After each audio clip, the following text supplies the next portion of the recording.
গত ফ্যাসিস্ট সরকারের সময় শেখ হাসিনার পরিবার কি পরিমাণ টাকা বিদেশে পাচার করেছে সেটা আপনার জানা আছে কিনা, এবং সেই টাকাগুলো ফিরিয়ে নেবার কোনো পদক্ষেপ আপনারা নিচ্ছেন কিনা?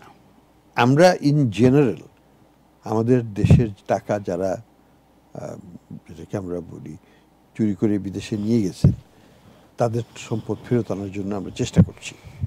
সেটা সবার ক্ষেত্রেই প্রযোজ্য, বিশেষ করে বড় বড় যারা আমরা বড় বড় প্রতিষ্ঠানগুলো বা ব্যক্তি পরিবারদের বিরুদ্ধে তাদের এগেনস্ট আমরা ইনভেস্টিগেশন করছি, টিম গঠন করা হয়েছে, তারা তদন্ত করছে, তাদের সম্পত্তি জব্দ করা হচ্ছে দেশে, এবং তাদের বিদেশে সম্পত্তি থাকলে সেটাকে জব্দ করার জন্য রিকোয়েস্ট মিউচুয়াল লিগ্যাল অ্যাসিস্ট্যান্স বলে একটা কথা আছে।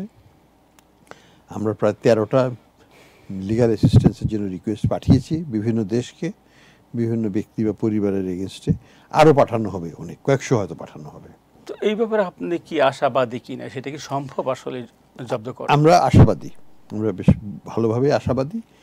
এই কারণে যে আমাদের লক্ষ্য হচ্ছে আগামী 6 মাসের মধ্যে বেশ কিছু দেশে এই সব পরিবারের সম্পত্তিগুলোকে যদি আমরা অ্যাটাচ করতে পারি সেটা আমাদের কাজে লাগবে। প্রাথমিক পর্যায়ে হচ্ছে ওইটাই। তার পরবর্তীতে মামলা চলবে, মামলার ভিত্তিতে যেটা রায় হবে সেই ভিত্তিতেই সম্পদ ফেরত পাবো কি পাবো না সেটা ডিটারমিনেশন হবে। আমাদেরকে যথাযথ প্রমাণ দেখাতে হবে কোর্টে, কোর্টে সেটা অ্যাডমিসিবল হতে হবে। কোর্ট যদি আমাদের পক্ষে রায় দেয় আমরা হয়তো সম্পত্তি ফেরত পাবো।